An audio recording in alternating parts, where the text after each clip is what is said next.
जय माता की मित्रों, मैं धनेश्वर महतो। आप जानते हैं कि 20 लाख करोड़ रुपया गमन हो गया और देश की जनता को पता ही नहीं है। कहां गया आखिर 20 लाख करोड़ रुपया जो नरेंद्र मोदी ने अभी कोरोना वायरस के समय के अंदर घोषणा किया था। 20 लाख करोड़ रुपया नरेंद्र मोदी पी गया और ढकार तक नहीं लिया। यह जानकारी है आपको? और अंधभक्त जो है, जो गोबर भक्त हैं, वो मोदी मोदी का भजन गा रहे हैं। अभी एक महाशय ने मुझे कॉल करके लालू जी के विषय में मुझे बता रहे हैं, और मैं पुतला क्यों दहन करता हूं, बड़ी मिर्ची लगती है भाई। अरे तो अपने पिताश्री से कहो कि देश की जनता से क्या वादा किया था। वादा किया था ना 15-15 लाख रुपया देने का, काला धन विदेश से लाके। कहां गया वो काला धन विदेश का? जानकारी चाहिए देश की जनता को। 100 दिन में वादा किया था नरेंद्र मोदी ने। कहां है वो 15-15 लाख रुपया? कहां है वो 2 करोड़ प्रत्येक साल नौजवानों को नौकरी देने का वादा तुम्हारे पिताश्री श्री नरेंद्र मोदी ने किया था इस देश की जनता से? जवाब दो इसका। तुम्हारे पिताश्री ने कहा, मैं देश नहीं बिकने दूंगा, मैं कसम है मुझे इस मिट्टी की, मैं देश नहीं झुकने दूंगा, मैं देश नहीं बिकने दूंगा। तो देश को बेचा तुम्हारे पिताश्री नरेंद्र मोदी ने। रेलवे बेचा, जो नरेंद्र मोदी कहता था रेलवे मेरी दिल की शान है, मेरी आन है, बान है, उसको बेचा। और वो कहां है अभी सारी देश की गोदी मीडिया, जो लाखों लाख कर्मचारी हड़ताल किए हुए हैं, रोड पे उतरे हुए हैं, कहां है वो? मर गए सारे न्यूज चैनल वाले। ये भड़ुओं की जो एक न्यूज चैनल की फौज सी खड़ी है, न्यूज 18, जी न्यूज, रिपब्लिक भारत, ये सब मर गए। ये लाखों लाख आदमी रोड पे उतर रहे हैं। ये नजर नहीं आ रहा तुम सबको? हमसे पूछते हो कि हम विरोध क्यों करते हैं? अरे क्यों ना विरोध करें, क्यों ना विरोध करें।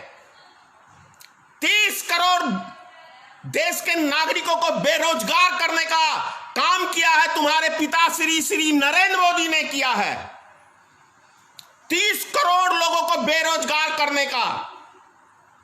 आज ठेले वाले भूखे मर रहे हैं, ऑटो वाले भूखे मर रहे हैं, रिक्शा वाले भूखे मर रहे हैं, जो रोड पे रेडियां लगा के अपने बाल बच्चों का परवरिश करते थे, वो सब भूखे मर रहे हैं। और वो तुम्हारे बाप श्री नरेंद्र मोदी के चक्कर में मर रहे हैं। पता है, बिहार का चुनाव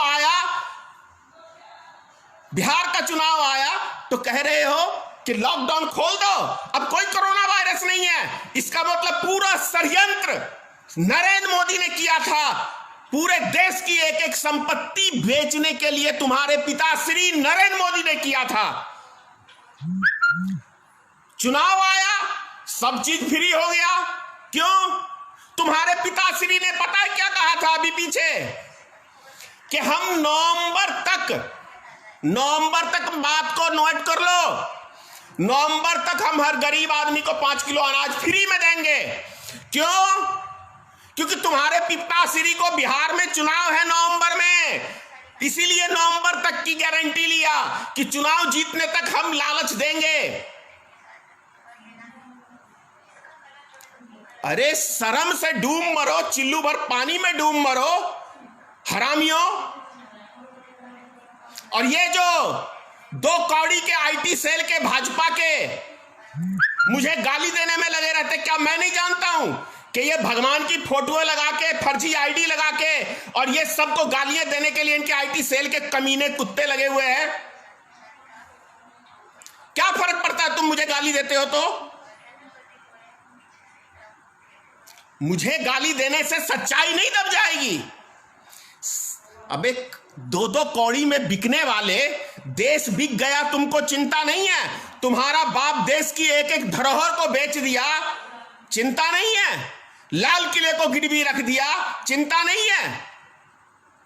तुम्हारे ही घर का पैसा LIC में जमा होता है, पता है? हिंदुस्तान के एक एक घर का पैसा LIC में लोग जमा करते हैं और उस LIC को बेचने का काम तुम्हारा पिताश्री नरेंद्र मोदी किया है। इसलिए पिताश्री कह रहा हूं कि तुम लोग उसको अपना बाप मानते हो, इसीलिए कह रहा हूं पिताश्री, नहीं तो ये लफ्ज नहीं बोलता मैं। नरेंद्र मोदी सबका बाप है। अरे बाप होगा तुम्हारा, वो रंडुआ तो अपनी घरवाली तक नहीं संभाल पाया, तो तुम्हें और देश को क्या संभालेगा? संभाल लिया देश को? बोलो, देश की एक संपत्ति का नाम गिना दो मुझे, अंधभक्तों, गोबर भक्तों, कि हां नरेंद्र मोदी ने, मेरे पिताश्री ने ये चीज संभाली है। बोलो कितने को रोजगार दिया तुम्हारे पिताश्री ने? एक चीज का रोजगार दिया उसने पूरे देश की जनता को। नोटबंदी की तो एक एक गरीब आदमी, मिडिल क्लास के आदमियों को लाइन में खड़ा कर दिया। एक भी नेता लाइन में लगा, एक भी उद्योगपति लगा, एक भी सरकारी कर्मचारी कोई लाइन में लगा? अबे अंधभक्तों, भर लिया क्या साले? गोबर का जाम हो गया है क्या कि यहां से निकलना ही नहीं चाहता तुम लोग का गोबर? बहुत काम किया। अभी एक महाशय मुझे फोन कर रहा है उत्तर प्रदेश से, बहुत काम किया था। मैंने कहा एक आध काम तो बता दे भाई। तो बहुत काम किया। अबे उस काम का कोई नाम तो होगा। धारा 370 हटा दिया, यही कहना चाहता है ना? तो उससे क्या हो गया? और भी तो राज्य में धारा 370 लगी हुई है, वो क्यों नहीं हटाया तेरे बाप ने? क्योंकि यहां हिंदू मुसलमान करोगे कमीनों, तभी तुम्हें वोट मिलेगा ना। नफरत नहीं फैलाओगे तो तुम्हें वोट कौन देगा? तुम्हारी पहचान क्या है? तुम्हारी औकात क्या है? हिंदू मुसलमान, यह है तुम्हारी औकात, तुम्हारी पहचान। विकास के मुद्दे पे वोट मांगते। पुलवामा हमला कराया, हमारे 44 जवान शहीद कर दिए। ये चोर उचक्के दो कौड़ी के मीडिया, ये पत्रकारिता कहलाने के योग नहीं है। रिया चक्रवर्ती पूरे हिंदुस्तान के न्यूज चैनल को नजर आ रहा है। सुशांत सिंह की मौत पूरे हिंदुस्तान के न्यूज चैनल को, जो गोदी मीडिया चैनल है, उनको नजर आ रहा है। लेकिन देश का हमारा 44 वीर जवान पुलवामा हमले में मर गया, वो नजर नहीं आ रहा। उनके परिवार जो बिलट गए, बर्बाद हो गए, जिनके घर का चिराग चला गया, वो व्यक्तियों को नजर नहीं आ रहा। ये गधे मीडिया वालों को, ये गोदी मीडिया, गधे मीडिया, दो कौड़ी में बिकने वाले, चंद रुपयों में कुत्ते की तरह पत्ता चाटने वाले ये गोदी मीडिया, क्या इनको नजर नहीं आ रहा देश में? प्रत्येक दिन बॉर्डर पे हमारे वीर जवान शहीद होते हैं देश का। 56 इंच की ये छाती थी ना मोदी की, कहां घुस गई? दिल्ली पाकिस्तान आज हमला कर रहा है। आज चुनाव नहीं है, लोकसभा का चुनाव नहीं है। चुनाव के टाइम में तुम सेना को मरवाओगे हमारे, और उसके नाम पे वोट बैंक मांगोगे। शर्म नहीं आता? सब चीज बेच के खा के बैठे हो निकम्मो। तुम किस शान से, कैसे आंख मिला के तुम हमसे बात कर सकते हो? बोलो। मैं खुली चुनौती देता हूं पूरे भारतीय जनता पार्टी के एक एक प्रवक्ताओं को, एक साथ मेरे साथ आके एक बारी डिबेट करके देख लो। तुम्हारा पेशाब ना उतर जाए जो सवाल पूछूंगा। आम जनता के बीच में आ जाओ खुल के, गांधी मैदान बगल में ही है मेरे, है दम।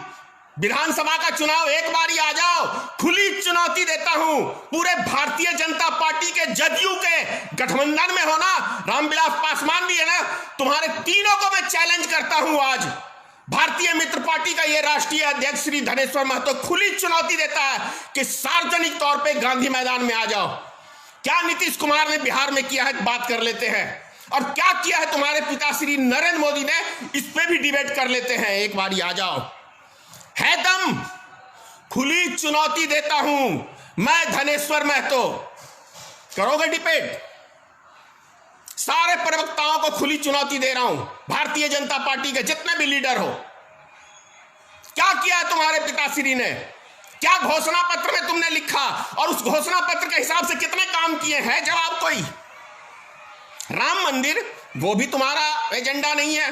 एजेंडा में था लेकिन तुम्हारा डिसीजन नहीं है। तुम 10% आरक्षण देने के लिए, वोट बैंक के लिए फॉरवर्ड समाज को रातों रात कानून बदल सकते हो, तो राम मंदिर के लिए कानून क्यों नहीं बदला तुमने? क्यों नहीं बदला? हाँ, दम नहीं है। अरे मुझे गाली देने से क्या सच्चाई दब जाएगी? गाली देते रहो, क्या हो जाएगा? कुत्ते भौंकते हैं तो क्या हाथी बाजार में चलना बंद कर देता है? इतना ज्ञान नहीं है। यूं ही कुत्ते भौंकते रहते हैं, भौंकते रहो, मुझे गालियां देते रहो, क्या फर्क पड़ता है? देश की जनता भी जानती है कि गाली कौन देता है। भारतीय जनता पार्टी के आईटी सेल के लोग देते हैं। आम नागरिक देश का धनेश्वर महतो की बात से 99% खुश है कि मैं सच्चाई बोल रहा हूं, और देश के एक से एक बड़े नेताओं ने मुझे कॉल करके, एक से एक बड़े आदमियों ने मुझे कॉल करके कहा कि आप देश के लिए लड़ रहे हैं, आप देश के लिए आवाज उठा रहे हैं। मुझे तसल्ली हुई। मैंने पहले भी कहा है, ज्यादा करोगे मुझे मरवा दोगे। एक धनेश्वर महतो जाएगा, 1,01,00,000 करोड़ पैदा हो जाएगा। इस बात को गांठ बांध लो, क्योंकि सच्चाई एक ऐसी चीज है जिसे दुनिया में कोई दबा नहीं सकता है। कुछ देर के लिए दबा सकता है, लेकिन धरती का सीना चीर के वो सच्चाई बाहर निकलती है, और वो बाहर निकल चुकी है कि देश के लिए घातक है भारतीय जनता पार्टी, आरएसएस। ये देश के लिए घातक है। देश को बर्बाद करने के लिए, देश को गुमराह करने के लिए, गुमराह तो इन्होंने किया जो आज देश का बच्चा बच्चा, एक एक नागरिक जान रहा है कि देश को किस कदर से इन्होंने गुमराह किया है और देश की जनता को कैसे ठगने का काम किया है। इसीलिए तो मैंने परसों के डिबेट आपको कहा था कि पिताश्री को बोलो ना, एक बार मीडिया के बीच में आके पत्रकारिता कर ले, मतलब प्रेस कॉन्फ्रेंस कर ले।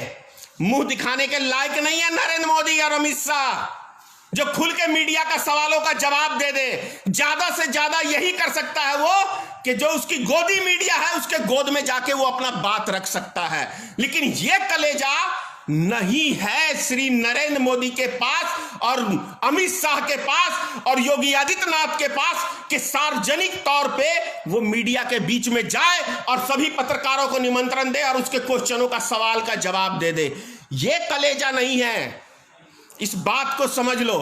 और मैं इसीलिए खुली चुनौती देता हूं, चलो मीडिया की तो बात छोड़ दो, मैं भी राजनीतिक दल का अध्यक्ष हूं, बोलो। विधानसभा चुनाव से पहले एक बारी गांधी मैदान में जनता के सवालों का जवाब हम पूछेंगे, एक बार आ जाओ। अगर मेरे सवालों का जवाब सही दिया तो मैं भी भजन गाने लगूंगा, भाजपा भाजपा आरएसएस।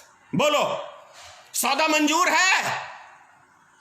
मंजूर है तो मुझे कॉल करना। जय हिंद, जय भारतीय मित्र पार्टी।